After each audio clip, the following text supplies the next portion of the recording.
grain boat builder. This video shows the construction of a model of a 5 metre clinker double-ended boom. Here's a photo of the launch that I intend to build a model of. Quite unusual in shape. The interior needs a bit of reorganising.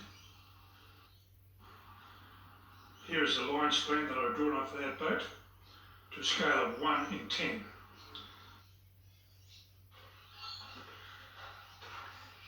Here is the keel and stem in place. Patterns have been made using tracing paper of each of the station positions.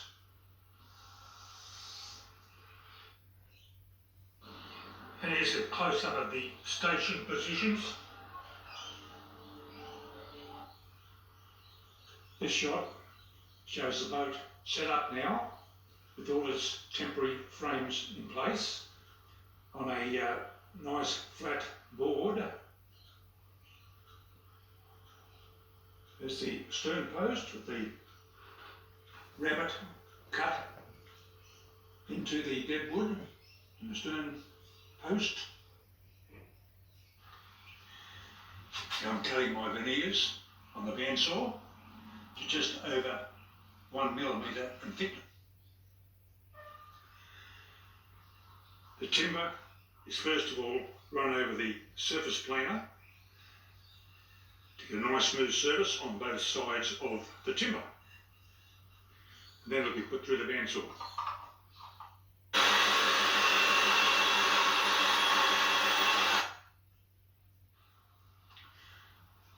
Now the saw marks have got to be removed, so the timber is placed flat on a surface and sanded with a block and easy grit sandpaper.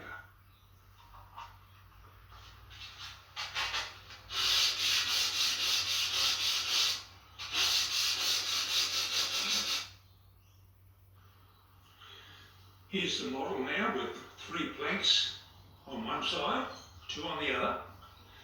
Miniature G-cramp there to hold the hood end in place. Closed pegs to hold the planks against each other along the lap.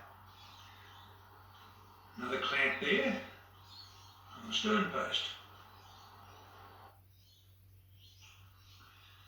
You can see the plank spacings laid out on each temporary frame all the way to the bow. Here now we have 5 planks on one side. Halfway there. Here's the boat, fully planked up now. The next job is to affix the rub rails at the lower edge of the top plank.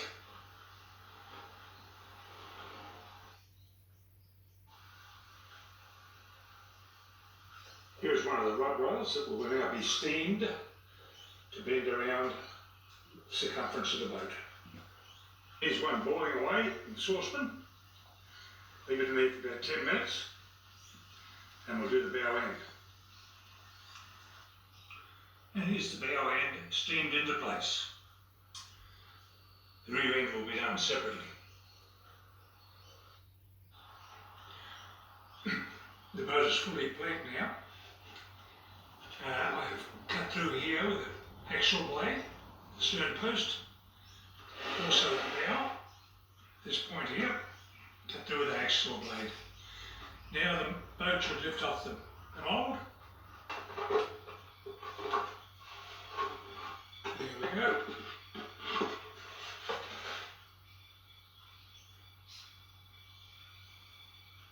So the outside now will be completely and thoroughly sanded, nice and smooth, and it'll be undercoated. Here's the boat now, it's been sanded on the outside and primed, sitting on a stand. Sanded inside, and next job now will be to fit the ribs. Here's the rib timber here, which is silver ash, which steam bends well. It'll be cut to length and steamed in place shortly.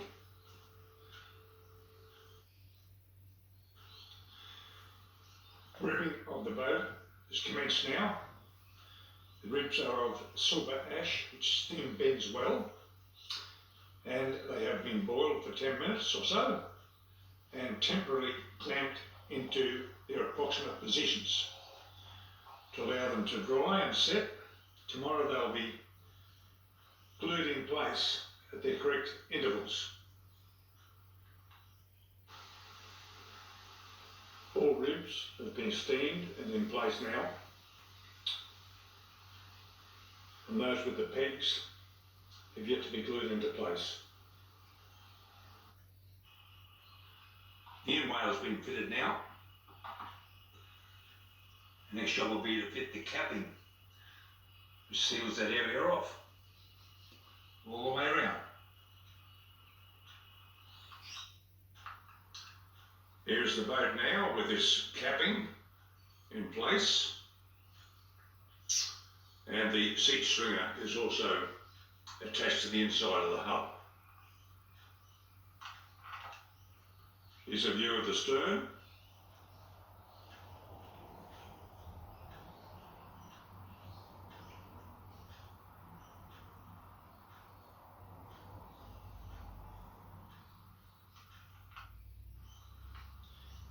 Here's the foredeck framing with the variable speed controller activated by the knob there.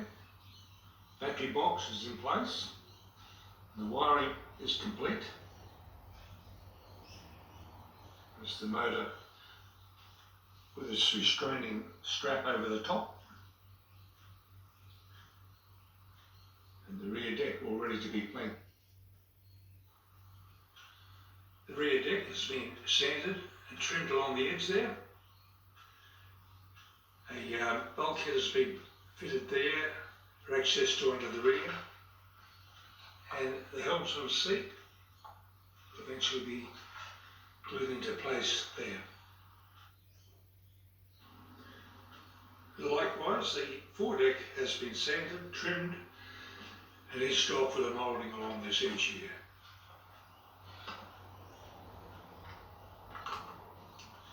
Here's the foredeck all completed with this Samson post and pumpkin, side seats. There's a on and off lever there to start and stop the engine.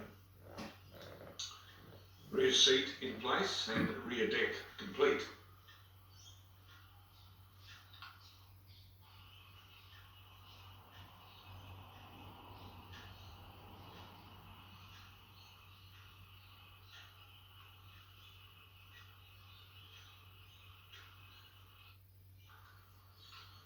And there's the completed boat.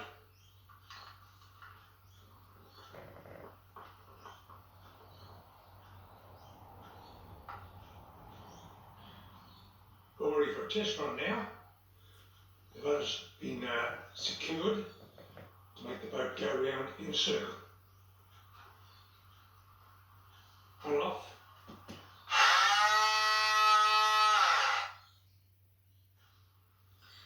I love the bow shape on this boat. Looks fantastic, I think. Should be a really good hull.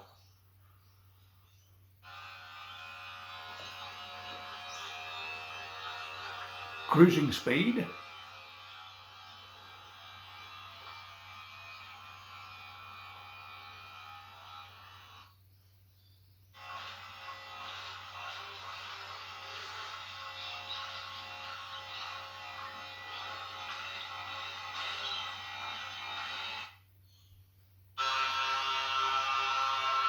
Full throttle now, and look at her go.